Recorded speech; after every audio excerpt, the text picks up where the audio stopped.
4 مکاتب فکر، یہ 4 مشہور اسکول آف تھاٹ ہیں، حنفی، شافعی، مالکی، حنبلی، جن کے مسائل کو تحریر کر دیا گیا، ان کے متعلق امت کا اتفاق رائے ہو گیا کہ جی جو جس مسلک کی چاہے بس اسی کی تقلید کرے، بس این آنکھیں بند کر کے اسی پہ عمل کرے۔ اس میں بھی کبھی ایسی مسئلے آتے ہیں کہ جو مخفی نہیں ہیں۔ اس دور میں جب عزم و ارادے میں بہت کمزوری واقع ہو گئی تھی تو لوگ اپنی نفسانی خواہشات کی عادی ہو گئے تھے اور ہر شخص اپنی خواہش کے مطابق ہی رائے پسند کرنے لگے، تو اسی لیے تقلید کرنے کا فیصلہ کیا گیا۔ تو ابن حزم نے اس معاملے میں اختلاف کرتے ہوئے کہا کہ دیکھیں تقلید حرام ہے، کسی شخص کے لیے یہ بات درست نہیں ہے کہ وہ رسول اللہ صلی اللہ علیہ وسلم کے علاوہ کسی اور شخص کی بات کو بغیر دلیل کے قبول کر لے۔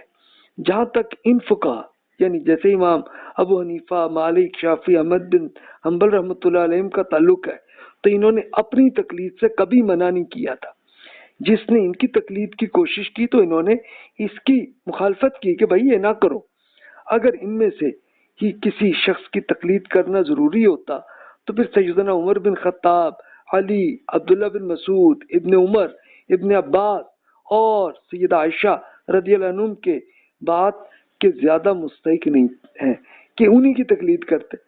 اگر تقلید جائز ہوتی تو کسی اور کی بجائے ان میں سے ایک کی تقلید کرنا زیادہ درست نہ ہوتا۔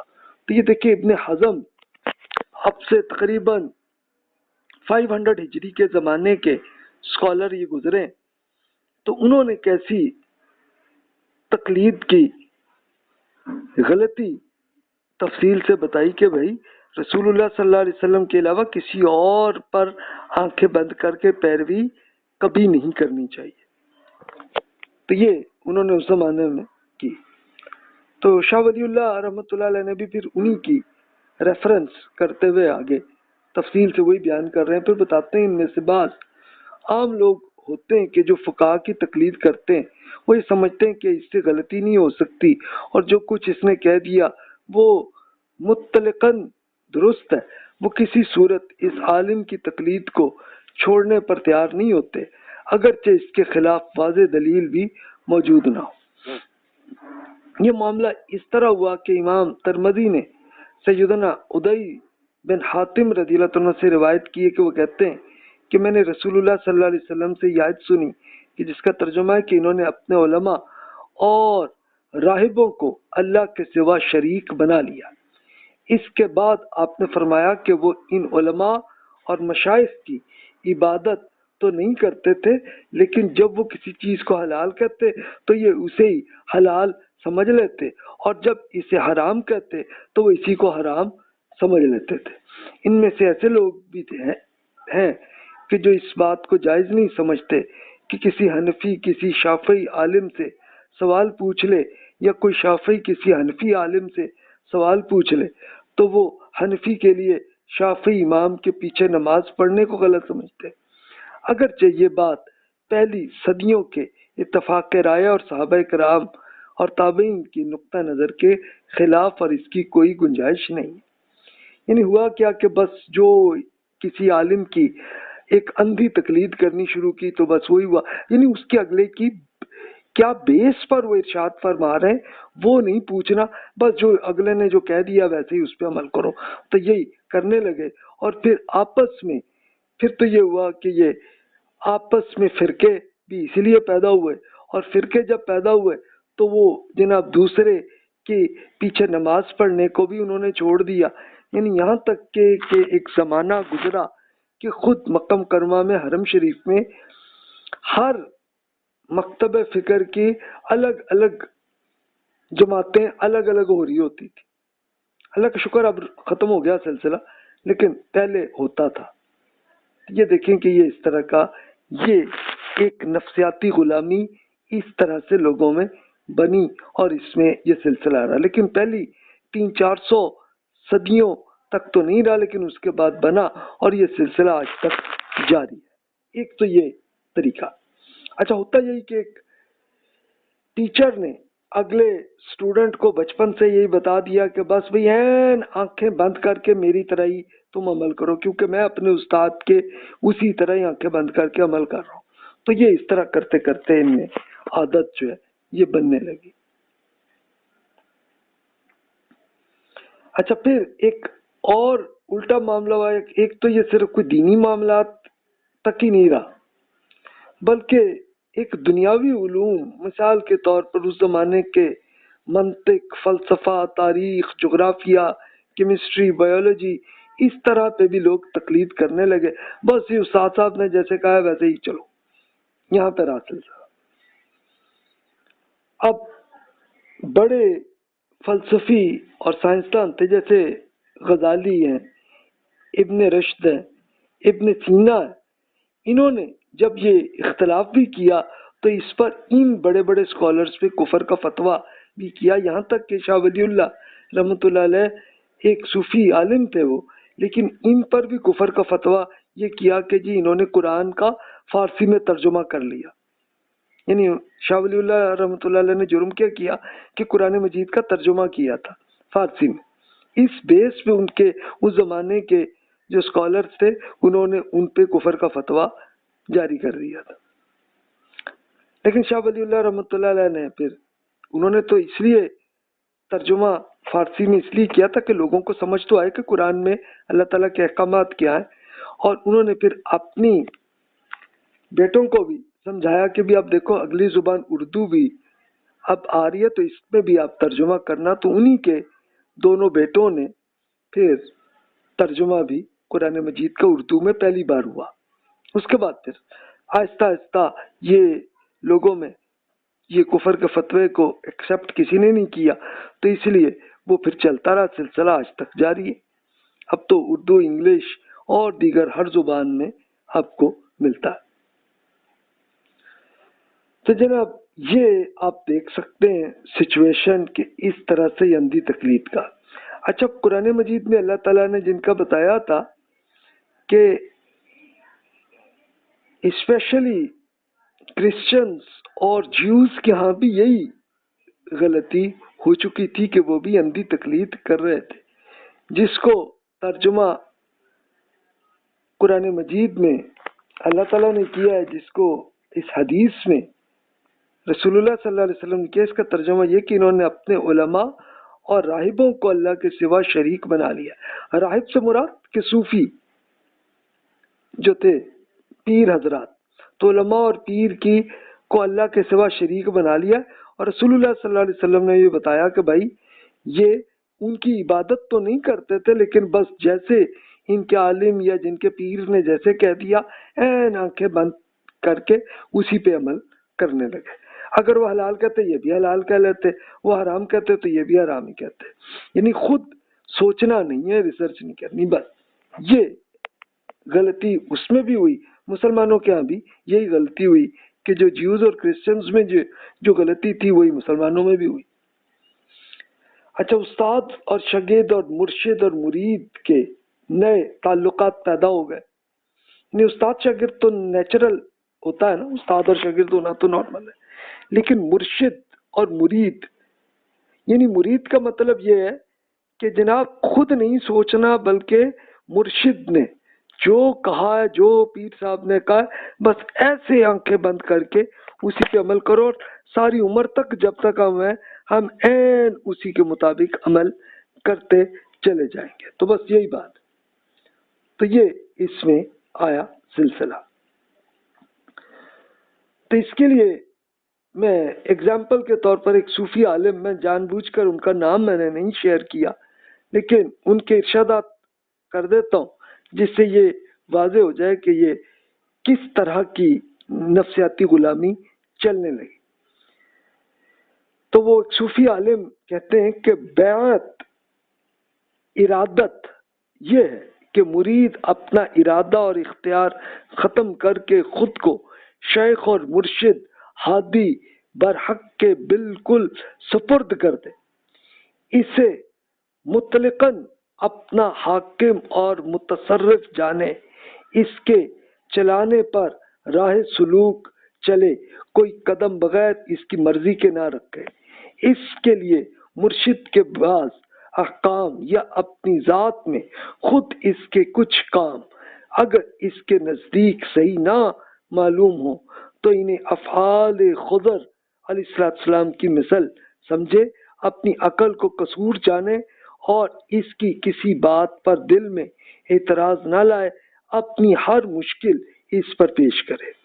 یعنی یہ اس طرح کے تعلق صوفی حضرات کیا یہ ہوئے کہ بس نہ وہ پیر صاحب پہ اپنا آقا بنا لو اور بس آنکھیں بند کر کے چلو اس پہ عمل، اور اگر کچھ اپنے لاجیکلی کوئی ان کی بات درست نہ لگے تو سمجھو بھائی میری غلطی ہے، کہ بس بھائی میری عقل غلط ہے، تو اس طرح کے سمجھو اور بس ایسے چلتے جاؤ۔ تو یہ تھا اس کا۔ اس کے لیے پھر کچھ اور صوفی حضرات کیا کس طرح کے طریقے انہوں نے کیے کہ یعنی یہ اعتقاد رکھے کہ میرا مطلب اسی مرشد سے ہی حاصل ہونا ہے، کہیں اور سے کوئی رستہ حاصل نہیں ہونا، اور مرشد کے فیوز و برکت سے ہم محروم ہو جائیں گے اگر ہم ان سے اختلاف کریں۔ ہر طرح مرشد کی ایک فرما بردار بن کر رہیں اور اپنی جان اور مال اس کے آگے خدمت میں کر دے، بس کہ ایسے اس پہ چلتے جائیں۔ تو آپ کو علم میں ہوگا کہ کئی صوفی حضرات کے طالبان کے کچھ ایسے ان کے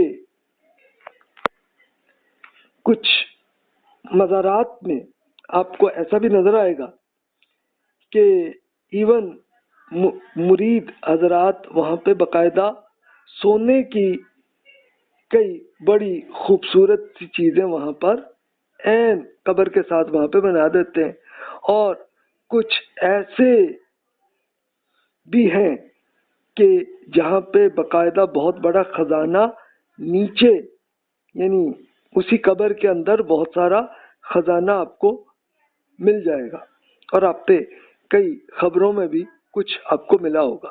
انڈیا میں بھی ایسی ایگزامپل آپ کو ملیں گی، پاکستان میں بھی ملیں گی، اور بہت سارے یعنی افریقہ کے اندر بھی، یورپ کے اندر بھی آپ کو ایسی مثالیں ملیں گی۔ آپ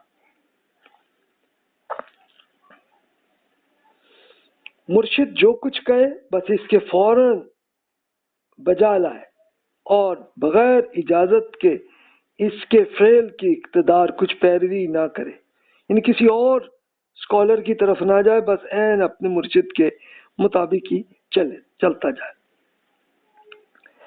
اچھا، جو ورد و وظیفہ مرشد تعلیم دے تو بس صرف وہی لے، کوئی اور نہ لے۔ وہ مرشد کی موجودگی میں ہمہ تن اسی کی طرف متوجہ رہے۔ یہ دیکھیں، یہ سائیکولوجیکل سلیوری ایسے بنتی رہی۔ پھر فرض و سنت کی نماز نفل اور کوئی وظیفہ بھی صرف اپنے مرشد کی اجازت کے بغیر ہی کرے، ویسے نہ کرے۔ اچھا، حت الامکان ایسی جگہ نہ کھڑا ہو کہ اس کی سایہ مرشد کے سائے میں اس کے کہیں یا ان کے کپڑے میں آ جائے، یعنی ایسی عزت رکھے اپنے مرشد کی کہ وہاں پہ ہمارا سایہ نہ جائے۔ اس کے مسلح پہ یعنی جائے نماز پر پاؤں نہ رکھے، مرشد کے برتنوں کو کبھی استعمال نہ کرے، اس کے سامنے نہ کھانا کھائے، نہ پیے، نہ وضو کرے، ہاں اجازت ملے تو تبھی کریں ورنہ نہ کریں۔ اس کے روبرو کسی اور سے بات نہ کرے بلکہ صرف فوکس اپنے مرشد پہ ہی کرو۔ جس جگہ مرشد بیٹھتا ہو اس کی طرف پاؤں نہ کرے ورنہ بدتمیزی ہو۔ اس طرح تھوکو بھی نہیں۔ جو کچھ مرشد کہے اور کرے اس پر اعتراض نہ کرے، کیونکہ جو کچھ بھی مرشد کہتا ہے تو اگر کوئی بات سمجھ میں نہ آئے تو اس کو یہی سمجھو کہ جیسے حضرت موسیٰ اور خضر علیہ السلام کا قصہ یاد کرے۔ وہ قرآن مجید میں ہے کہ اللہ تعالیٰ نے موسیٰ علیہ السلام کو ایک فرشتے خضر علیہ السلام سے ملاقات کرائی تھی، تو اس میں خضر علیہ السلام نے موسیٰ علیہ السلام سے کیا تھا کہ بھی آپ مجھ پر تنقید آپ نہ کیجیے گا، کوئی سوال آپ نہ کیجیے گا، تو یہ وہ ہوا تھا۔ لیکن ہوا یہی پریکٹیکلی کہ موسیٰ علیہ السلام نے کہ فرشتے نے جو معاملہ کیا، مثلاً ایک بچے کو قتل کر دیا، تو کہا کہ بھائی یہ کیا حرکت ہے، یہ کیوں کیا؟ تو پھر ایٹ دا اینڈ تفصیل بتا دی خضر علیہ السلام نے کہ بھی دیکھیں اللہ تعالیٰ نے یہ حکم دیا اس لیے اس بچے کو مارنے کا، اس لیے کہ یہ بعد میں اپنے والدین کے لیے بڑی مصیبت پیدا کرنے والا تھا، تو اسی لیے اللہ تعالیٰ کا یہ حکم تھا۔ لیکن آپ یہ دیکھیے کہ یہ معاملہ تو صرف موسیٰ علیہ السلام کا تھا اور فرشتے کا آپس میں گفتگو ہوئی تھی، لیکن یہاں پہ یہ مرشد یہ کہتے ہیں کہ نہیں جناب، مرشد کے تم بالکل اسی طرح ہی آنکھیں بند کر کے کرو، اس میں کبھی کوئی اعتراض کبھی نہ کرنا، اپنے مرشد سے کرامت کی خواہش بھی نہ کرے، کرامت کا مطلب کوئی معجزہ بھی نہ مانگو،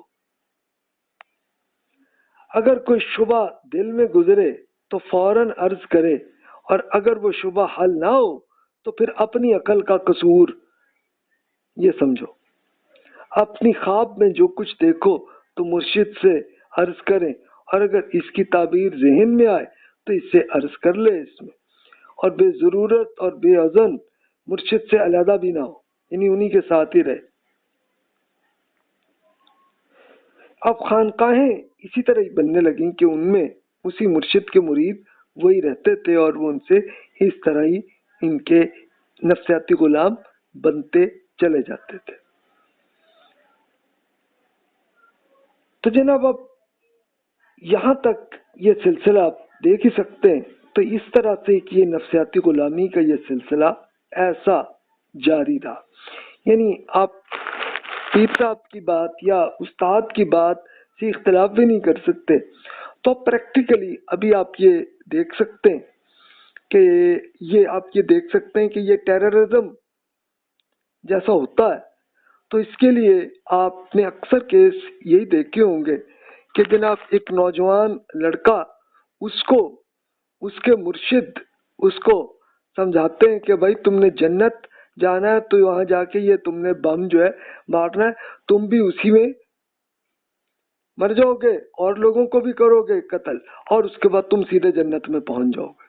تو یہ پریکٹیکلی ایسے ہی آتا ہے، ورنہ اگر وہی لڑکا جو ہے اپنے مرشد سے اختلاف کرے، ان کو کہے کہ جناب یہ غلط ہے، قرآن میں تو اللہ تعالیٰ نے یہ بتایا کسی انسان کو قتل نہیں ہے، جائز ہے، تو پھر اس کے بعد پھر کیا معاملہ چلے، پھر تو کبھی اس نوعیت کی ٹیررزم ہو ہی نہ سکے۔ تو یہ آپ خود دیکھ سکتے ہیں۔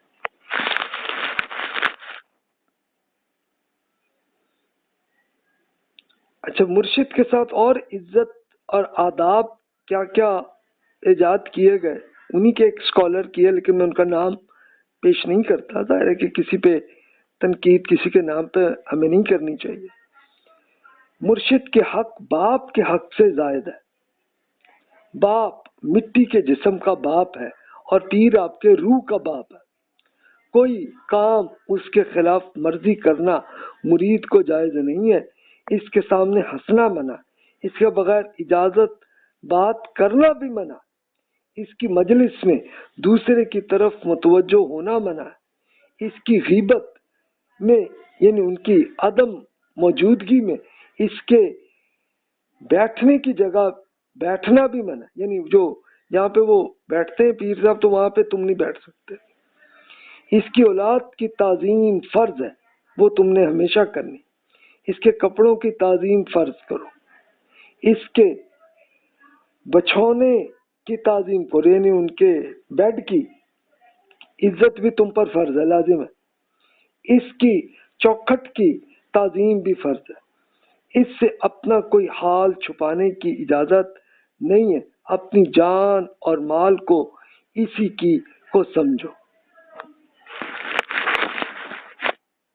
تو جناب اس نوعیت کی آپ خود باقی اگزامپلس میری بک میں آپ مزید دیکھ سکتے ہیں، ظاہر میں نے انہی صوفی اسکالرز کی کچھ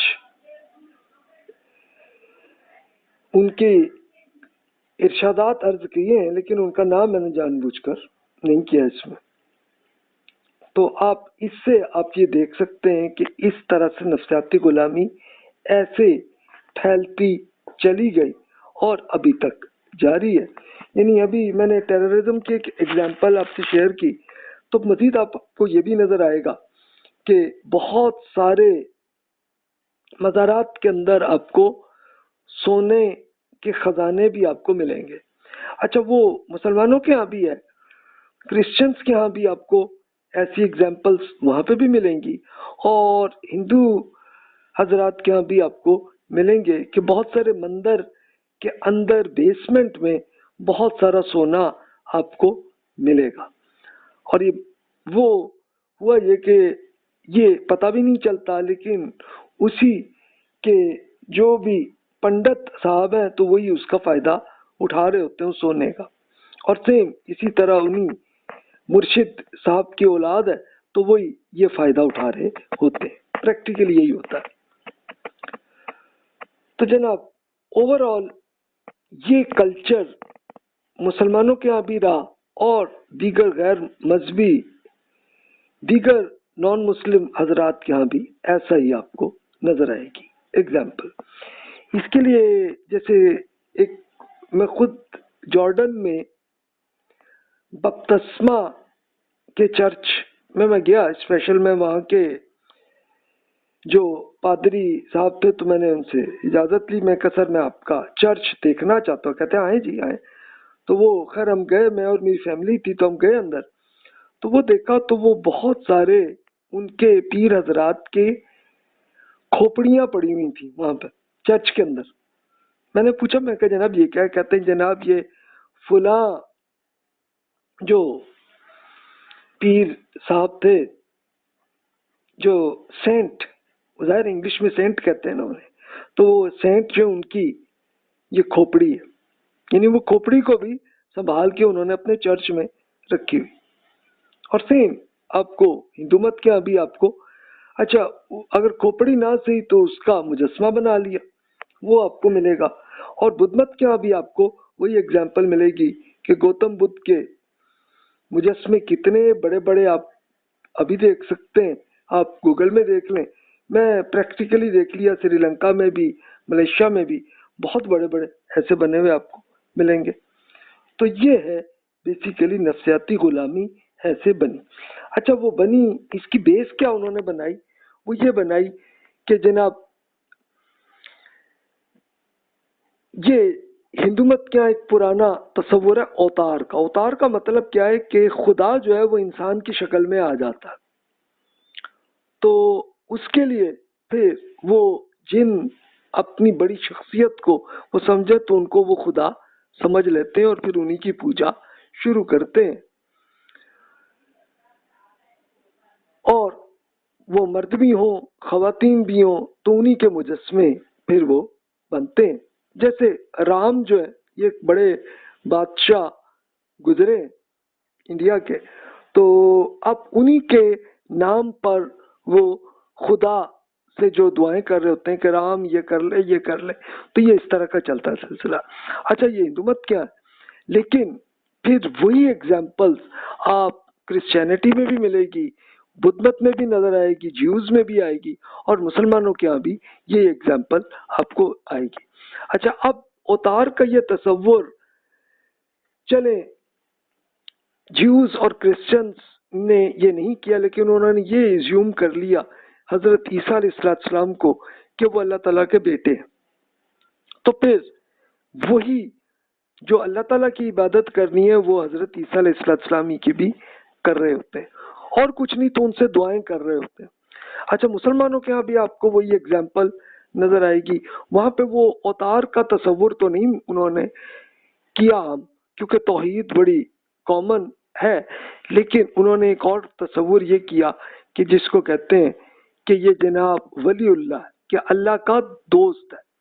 تو دوست ہے تو اس سے پھر یہ بھی ایزیوم کیا کہ جناب یہ اللہ کے دوست ہیں تو پھر ان کو بڑی پاور بھی ملی ہوئی ہے کہ وہ یہ جناب بارشیں وہی چلاتے ہیں، وہی جناب سمندر کو کنٹرول کرتے ہیں، وہی ہمارے زمین کو وہ کرتے ہیں. تو اب جو ریکویسٹ جو دعا اللہ تعالیٰ سے کرنی ہے تو وہ اس کے بجائے اس بزرگ سے لے جا کے ان کے مزار میں جا کے وہاں پہ ان سے یہ دعائیں کر رہے ہوتے ہیں. بہت ساری خواتین یہ کرتی ہیں کہ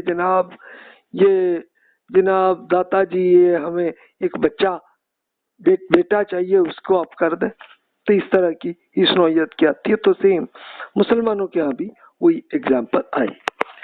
تو جناب یہ ہماری ڈسکشن تھی نفسیاتی غلامی.